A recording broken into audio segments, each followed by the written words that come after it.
But another thing that I want to, if I between between the government and the people and the communities, we are talking about resource control. I believe that any resource emanating from any community, that the community should have a stay in it. So what do you have to say about it? So when you talk about resource control, there must be a caveat. Okay. Which kind of resource? Because some resources has constitutional correlation. Okay. Constitutional correlation. Like in Nigeria, the constitution says anything below the surface of the earth. Okay. Anything below the surface of the earth. Mm-hmm. Because they're looking at the mineral resources. That's why I say what kind of resources anything about that is below the anything earth. Below the surface of the earth belongs to the federal government. Then anything above the surface. Then territorial, maybe any land that is situated in Anambra, know, the government or the governor holds that land in trust for the people because the governor cannot be there forever. Any governor that stays is holding the land in trust for the people. Yes. And what all you on Azubem Keta? Or you government of where? The government will come to... Because it needs to be explored. And that's what I'm saying now. Yes. Man, when you come to a state like US, Texas or so. Yes. Once such things are found behind your house, it belongs to you. Do you understand? Kediva mezi na afọ oil na azubem obuloko nke government. Man, onwe ka isi wee Igbo na azubem obulu nkem. Wait, get it right. Okay. We're looking at the constitutional provision. Okay. Nigeria is a sovereign entity. Yes. Sovereign entity means that they decide what they do and how they do it. Yes. No interference from outside Nigeria. Yeah, no. That outside Nigeria, they also have their own rules, their laws, guiding them. Unless it is changed tomorrow. Provided it has not been changed, that is, that provision has not been altered. It is the law. Yeah, I understand. Remember what we said. Below the surface of the earth.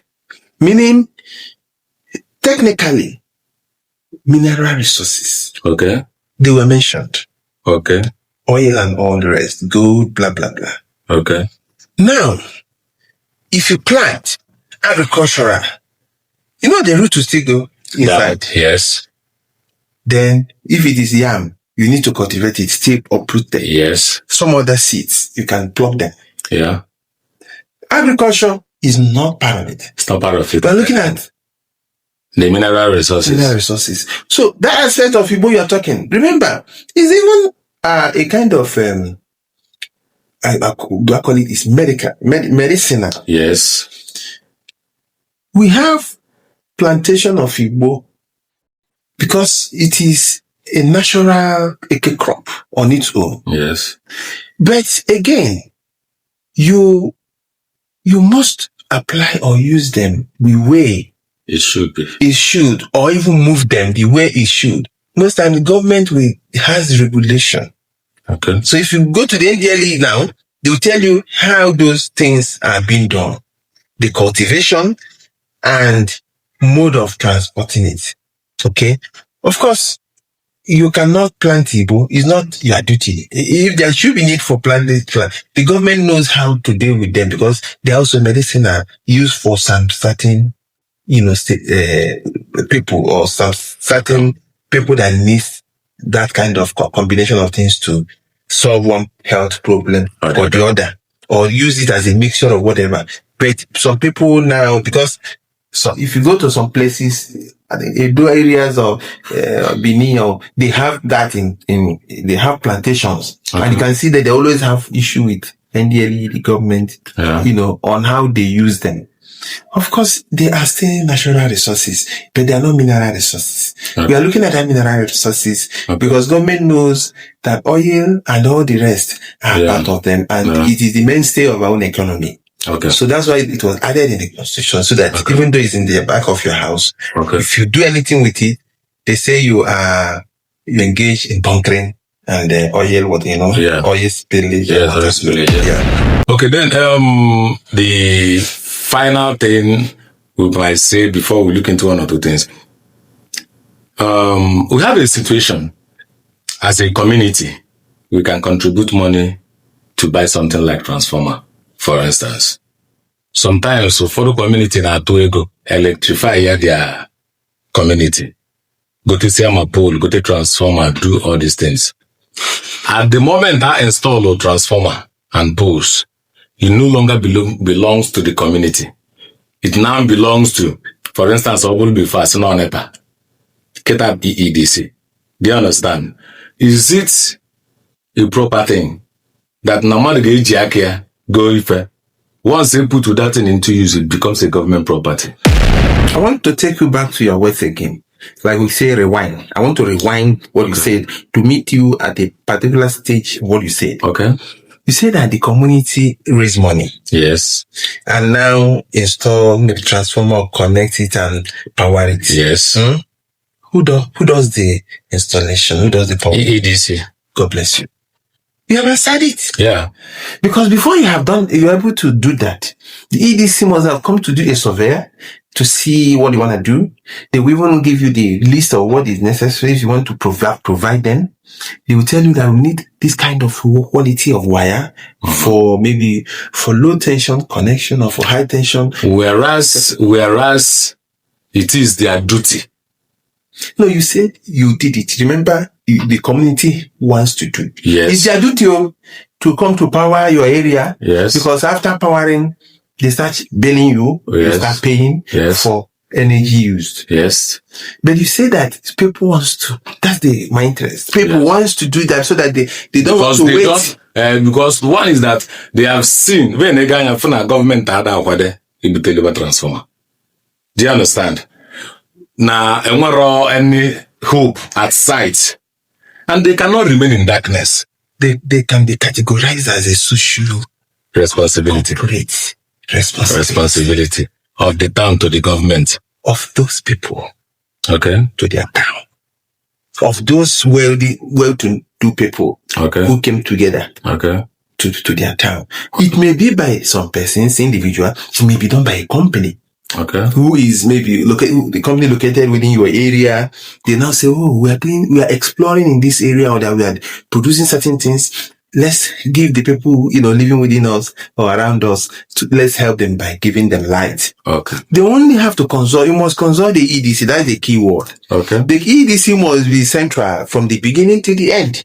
Okay. They must be there. They will tell you what is needed because you are the person that worked it. Yes. They will give you everything. The specifications you provide for them, you provide them, or they will help you to provide them or procure them. After doing that, they are the people to install them. Okay. Test them. Remember, if you don't do that, like I said about government, regulating activities of community or anything, if you allow people to just building anything or installing transfer on their own, calling quacks, you can all right. So after installation, okay, of course, before you even procure, they will tell you, you are donating this to EDC. Okay. They will tell you, it's a donation. To EDC. So that once after installation, it become their property. Yeah. But the EDC will turn back to tell the community, hey, this transformer is your own. No. Okay. Don't allow it still go back to the community. That's why community will still protect them, make sure nobody goes there at will. Okay. So it's more of partnership. Okay. Finally, my barrister, una anugo goes to work away for basal community leadership, the challenges and the progress and the making, all these things. Finally, your own perspective of this country called Nigeria. The problem in Nigeria, is it the ruler or the ruled? Nigeria is a complex entity. Yeah. It's too complex. Even if you bring Nje Gabriel to come to become Nigerian president, okay, you will still see some ethnic nationalities or ethnic group telling you that you're marginalized. It cannot stop today. Nigeria is so complex. So the problem of Nigeria is not the leadership or the leaders. Yes, the leaders have their problem. They amass wealth. They always take unnecessary loans. But because the system is so complex. So complex. The people you are managing are so complex. Amen. Of course, if you are dealing with the Northerners, the Southerners say, they have forgotten us. If you romance with the Southerners, the Fulani or whatever, you see, they are now dealing with Easterners. Okay. It's a problem. So if the complexity of Nigeria lies in the rude. Yes. Then Kabul more of a problem than on the church. You will not blame them. Remember, why I say complexity, I want to use that. We have more than 400 ethnic nationalities in Nigeria. Yes. More. Meaning that all these 400, they have their own language, their own way of life, mother tongue. Yeah. Way of life. What they eat, their dressing. There is dressing you will see. You say, so these people are saying Nigeria, they don't wear anything. Stark naked. Not really stark naked. If you allow them, they'll go stark naked. But because they need for the decorum, they start to even manage themselves. I'm telling you. Okay, so what's the way out? What do you think? Nigeria is so complex. Nigeria. For me, any leader you bring on board, okay, there are people that will say complain. So no. That's the truth. No. It's too complex. So what does it mean? Now, how do you start solving problem of this East Northern Nigeria? Northern Nigeria, they have their way of Alamajiri system. Peculiar to them. Yes.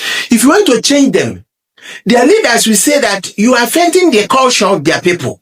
Yes. When the Alamajiri appears not to be in line with the modern way of doing things.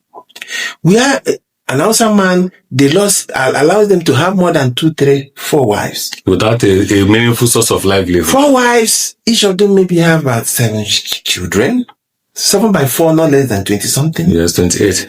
You go to another ethnic nationality, still within Nigeria.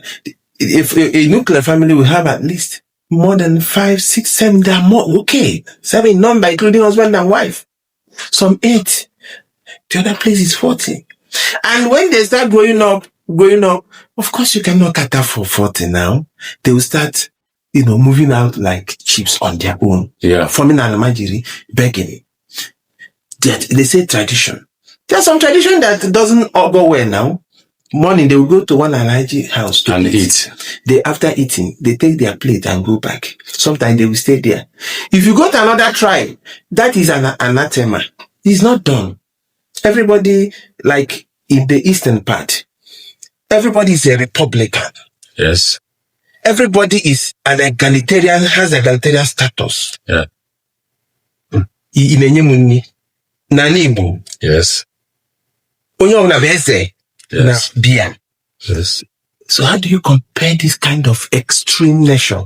Remember the other one? Yeah. 40 persons, kids, and yes. The other one, they do their things. If you cross their lane, they'll charge you for trespass. Yeah. You must be law abiding. You must do things accordingly. So it's so complex. There is no way you can bridge them to bridge this, to come together for common understanding. It doesn't work. So the best option is just to divide the country. You have said it. I didn't say it, but you've said it. No, I just suggested. But that is what you said. Okay, you are putting it to me. I didn't. In fact, that solution is best the way you pronounce it. All right. Thank you. Because with my good friend Dara Chinemez, Barrister NOEL UDOJI. Ezigbo mmadụ onye ji okwu eme ife. I'm a doctor of philosophy. Doctor of philosophy. Biko nụ ebe a ka anyị na-achịkọ ya n'ụbọchị nke taata. Ana m asị unu mmiri atakwana ma azụ anwụ na onye afọ taata sifu echi. Dara kenezi ọra bịala ije. Biko ọra na-eze daalụ for listening to us. We are here to always give our own perspective to community and community life. Always tune into this Gbowaa and be getting the freshest of the news. Thank you so much. Dalono.